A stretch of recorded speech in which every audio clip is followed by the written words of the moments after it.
നിരോധിത ഭീകര സംഘടനയായ ഇസ്ലാമിക് സ്റ്റേറ്റിന്റെ ആശയങ്ങൾ സമൂഹ മാധ്യമങ്ങളിലൂടെ പ്രചരിപ്പിച്ച 19കാരനെ സിക്കിം പോലീസ് അറസ്റ്റ് ചെയ്തിരിക്കുകയാണ്.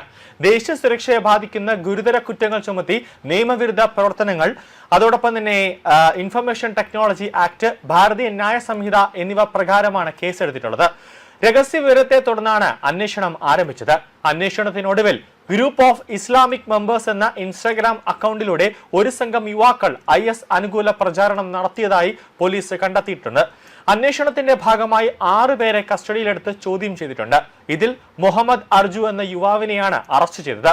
മറ്റ് 5 പേരെ ജാമ്യത്തിൽ വിട്ടെങ്കിലും ഇവരെയും കേസിൽ പ്രതിപട്ടികയിൽ ഉൾപ്പെടുത്തിയതായി പോലീസ് അറിയിച്ചിട്ടുണ്ട്. മുഹമ്മദ് അർജുവിന്റെ കയ്യിൽ നിന്ന് മൊബൈൽ ഫോൺ, ലാപ്ടോപ്പ്, ഐപാഡ് ഉൾപ്പെടെയുള്ള ഇലക്ട്രോണിക് ഉപകരണങ്ങൾ പോലീസ് പിടിച്ചെടുത്തിട്ടുണ്ട്. പരിശോധനയിൽ മൊബൈൽ ഫോണിൽ നിന്ന് നിർണായക ഡിജിറ്റൽ തെളിവുകൾ ലഭിച്ചതായി അന്വേഷണ സംഘം അറിയിച്ചിട്ടുണ്ട്. എക്സിൽ നിന്നും അതോടൊപ്പം തന്നെ ഇൻസ്റ്റാഗ്രാം, ടെലിഗ്രാം അക്കൗണ്ടുകളിലും ISയുമായി ബന്ധപ്പെട്ട പേരുകളും ഉള്ളടക്കവും കണ്ടെത്തിയെന്നാണ് പോലീസ് പറയുന്നത്. കൂടാതെ ഇൻസ്റ്റാഗ്രാമിലെ ഗ്രൂപ്പിൽ തീവ്രവാദ സംഘടനകൾക്ക് ധനസഹായം നൽകുന്നതും കള്ളനോട്ടുകളുടെ പ്രചാരണവുമായി ബന്ധപ്പെട്ട ചർച്ചകളും നടന്നതായി അന്വേഷണത്തിൽ കണ്ടെത്തിയിട്ടുണ്ട്. പ്രതിയുടെ വാട്സ്ആപ്പ് ചാറ്റുകളിൽ പാകിസ്ഥാനിലെ മൊബൈൽ നമ്പറുകളുമായി ബന്ധപ്പെട്ട ആശയവിനിമയങ്ങളും കണ്ടെത്തിയിട്ടുണ്ടെന്ന് പോലീസ് വ്യക്തമാക്കിയിരിക്കുകയാണ്. അതുകൂടാതെ ആന്ധ്രാപ്രദേശിലെ വിജയവാഡ കേന്ദ്രീകരിച്ച് പ്രവർത്തിക്കുന്ന ഓൺലൈൻ ഭീകര സംഘത്തെ NIA കണ്ടെത്തിയത് അടുത്ത ദിവസമാണ്. അതായത് കഴിഞ്ഞ ദിവസങ്ങളിലാണ് NIA കണ്ടെത്തിയത്. 50-നടുത്ത ആളുകൾ സംഘത്തിലുണ്ടെന്നാണ് NIA പ്രാഥമികമായി പറയുന്നത്. കേസിൽ 12 പേരെയാണ് NIA അറസ്റ്റ് ചെയ്തത്.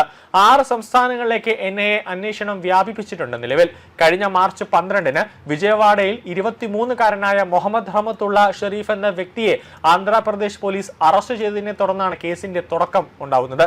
കേസിലെ ഗൗരവം കണക്കിലെടുത്ത് കഴിഞ്ഞ മാസം അവസാനം NIA അന്വേഷണം ഏറ്റെടുക്കുകയായിരുന്നു.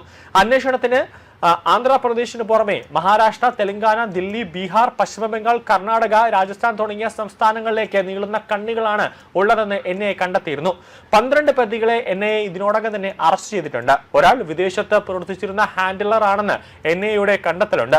സോഷ്യൽ മീഡിയ പ്ലാറ്റ്ഫോമുകൾ, എൻക്രിപ്റ്റ് ചെയ്ത മെസ്സേജിംഗ് ആപ്പുകൾ, ഇൻസ്റ്റാഗ്രാം അക്കൗണ്ട് വഴി യുവാക്കളെ രാജ്യവിരുദ്ധ പ്രവർത്തനങ്ങളിലേക്ക് എത്തിക്കുകയായിരുന്നു സംഘത്തിന്റെ പ്രധാനപ്പെട്ട ലക്ഷ്യം.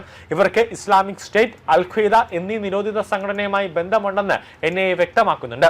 കൂടാതെ രാജ്യത്തിന്റെ വിവിധ ഭാഗങ്ങളിൽ ഇത്തരത്തിലുള്ള ഓൺലൈൻ ശൃംഖലകളെ കണ്ടെത്താൻ NIA അന്വേഷണം ശക്തമാക്കിയിരുന്നു. വിവിധ സംസ്ഥാനങ്ങളിലെ പ്രധാന നഗരങ്ങളിൽ ബോംബ് സ്ഫോടനവും ചാവേർ ആക്രമണവുമാണ് സംഘം ലക്ഷ്യമിട്ടിരുന്നതെന്നാണ് NIA പറയുന്നത്.